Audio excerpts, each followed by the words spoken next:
Place your bets.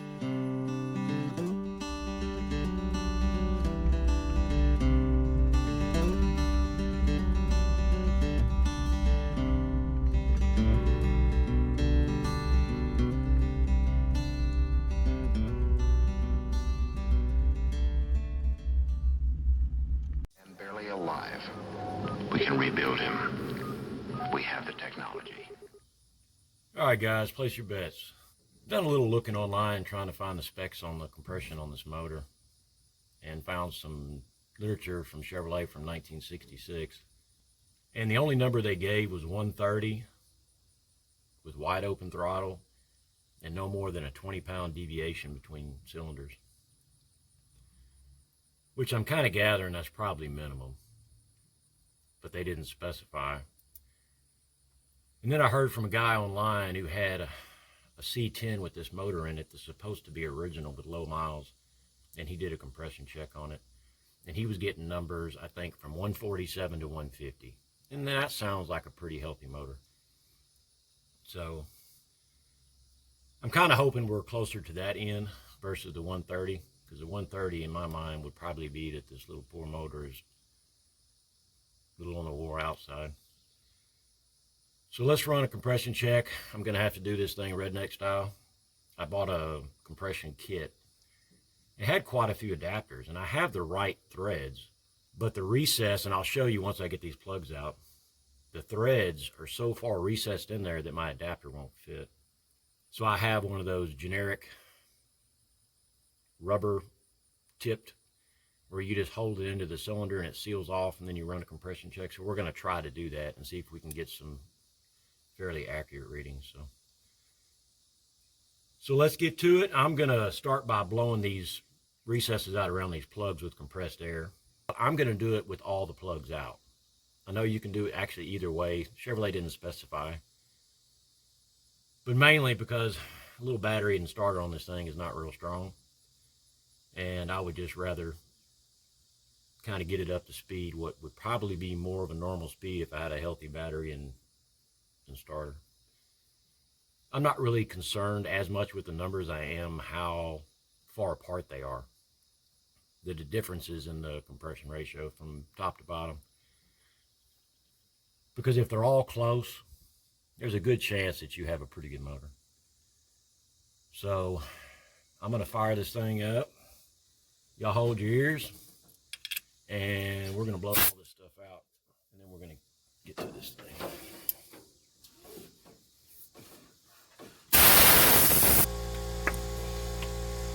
Holy crap, that plug is loose.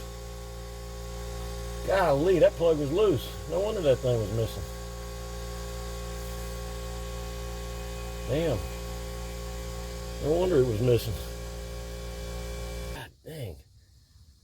How in God's name? I've never seen two of them.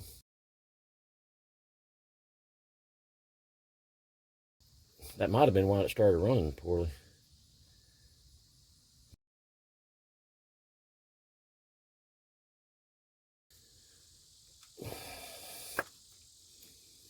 That was tight. Actually, I don't think I blew that one out. I probably shouldn't pull that out. Let me screw this back in there and blow this out.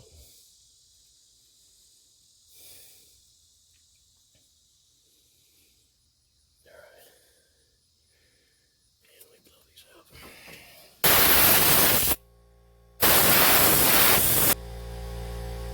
Alright. I'm going to shut this compressor off.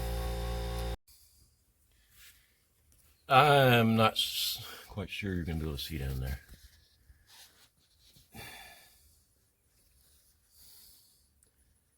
Maybe right there.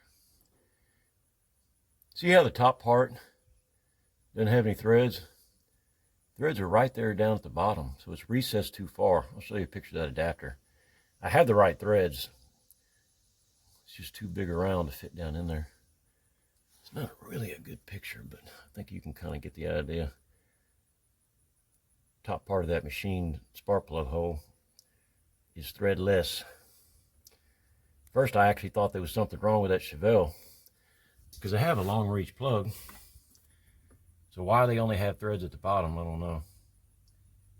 but you can kind of see where the threads were in and see the other ones are all gunked up. But not much thread engagement on these things, which I was kind of surprised, but both these heads are the same way, so obviously that was how it came. All right.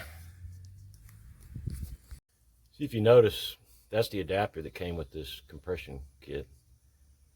And it's just, this outer portion is just too big around. It won't fit down in that recess. And I know somebody makes them. I just didn't want to. I've looked online and tried to look at the specs and the adapters to see if I could find something.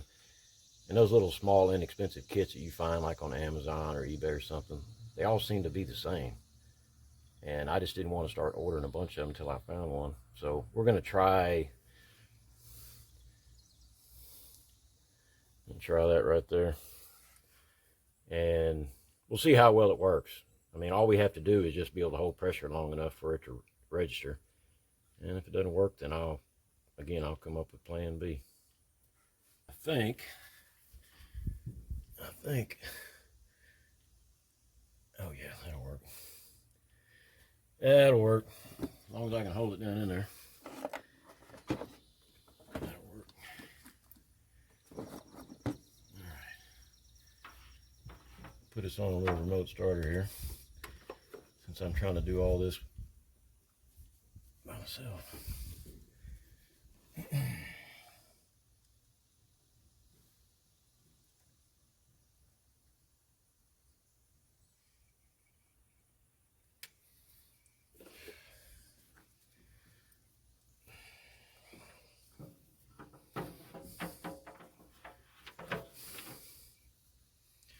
Really don't want to have a fuel leak next to something that could potentially make a spark. That might make for a really bad afternoon.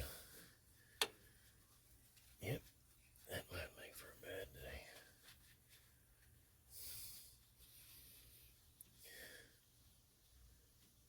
Damn it.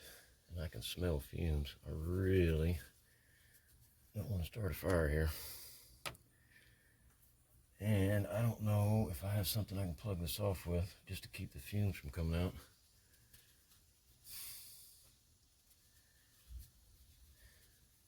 Yep, this sucker is leaking.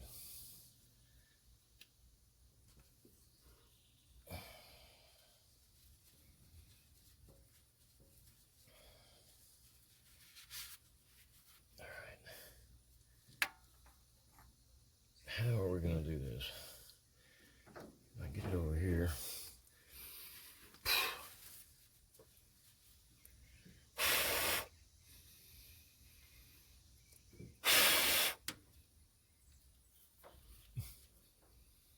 Watch your eyes, guys. Just like I was worried about, throwing a spark. And I do not want to be some kind of freaking superhero. All right. See if we can come up with some numbers here.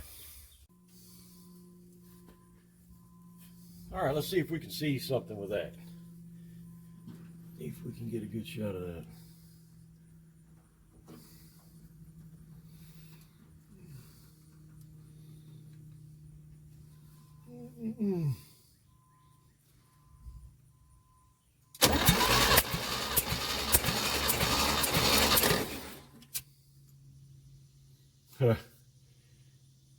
I'd have to say that's probably pretty good. That's about 140, a little over 145. Do that one more time.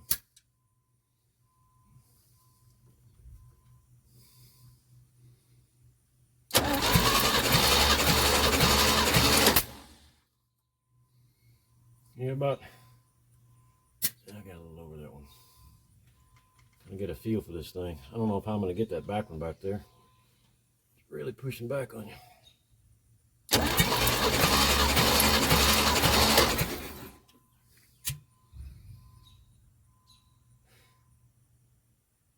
But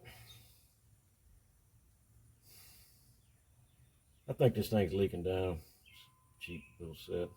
Because it popped down when I pulled it back out. It's around 145. I think that's a safe number.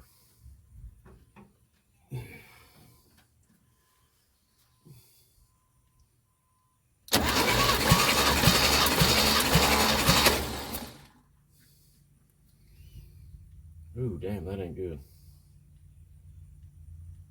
Yeah, that ain't good.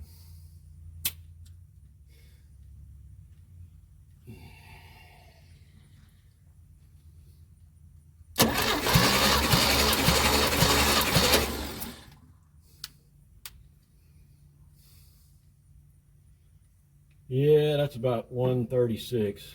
I mean, that's still within spec. 145, 136. That ain't good, but it's still within spec.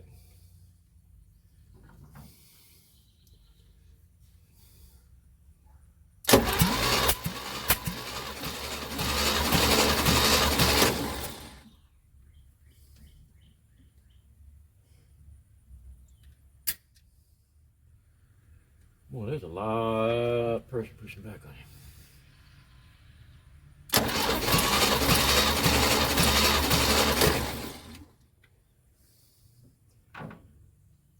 140. Yeah, 140.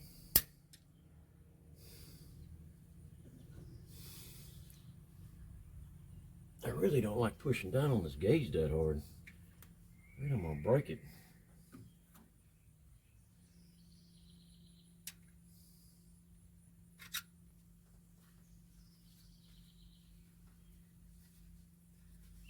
I got a little friction on that thing. My hands are sweaty and that thing keeps wanting to slip out of my hand. Yep, I don't think I got a choice.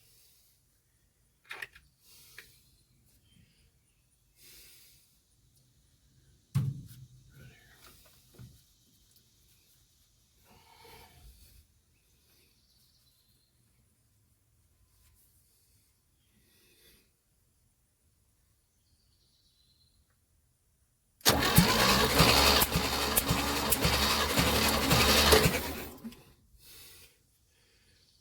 130, no, 142.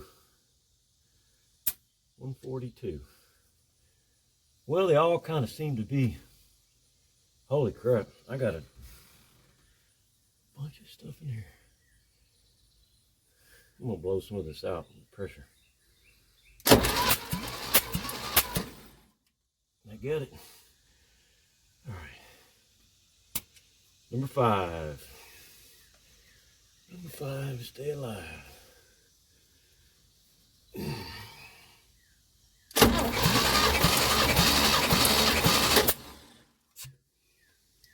$140. So we got 136 to about 145. 40, 140, 136. Well, maybe that's not too bad. Boy, this old motor. I'm gonna have to get a pressure washer, and if this thing turns out okay, we're gonna do some little detailing and clean it up. Might even shoot some orange paint on this thing.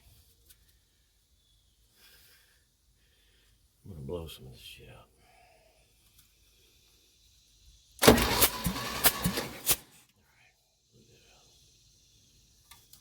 All right, last one.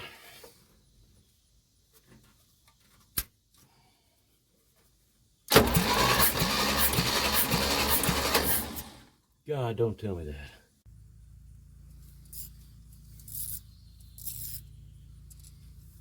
Well, let's see if we can get lucky. Maybe it's something like some, got the valve split too tight or something. Like I said, I have no idea what they did or when they worked on this motor.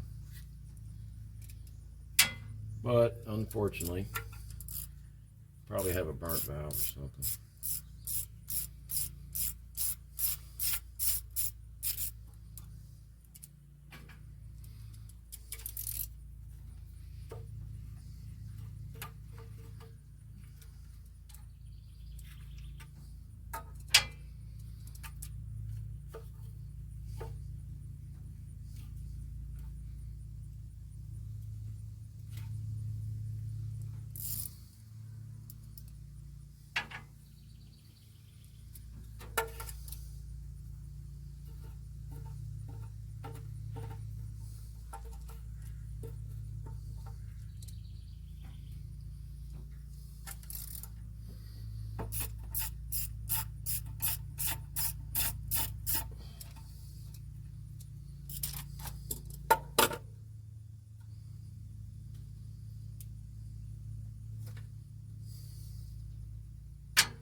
let me see if I can get this thing on top dead center.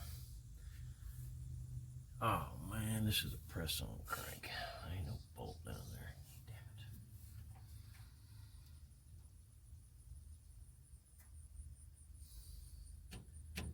Damn it. Well,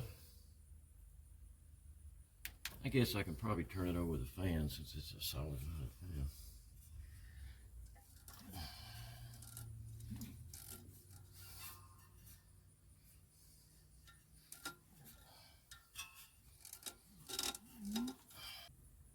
I do not see a timing mark on this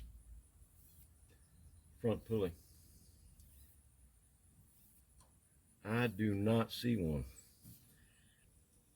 All right. I think we have it on top dead center.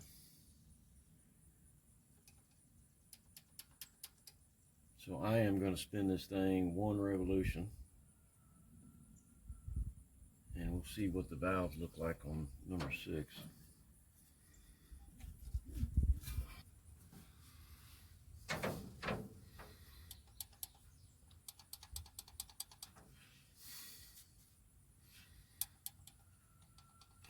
Damn it. Not what I wanted to see.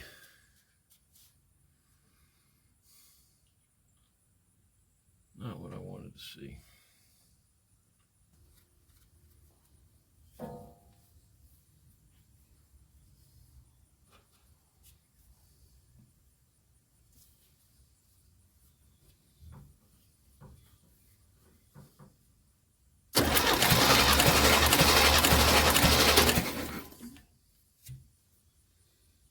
$145. So I actually did have a bad valve. This one right here. On this cheap gauge. It was stuck a while ago. That's why I wasn't building any pressure. Well, hallelujah, that's good news. Now all I have to do is just wait for the parts to show up. Like I said, some paint. And I did find a bolt yesterday. Found some anti-seize. So, and I'm waiting for a pressure washer. A pressure washer and some paint. And we'll go through this thing. I believe I have enough of a carburetor kit that came from that Chevy that I can go through the little 1-barrel Rochester on this thing. And turn this thing into a runner. Yep, it'll be my going to town truck.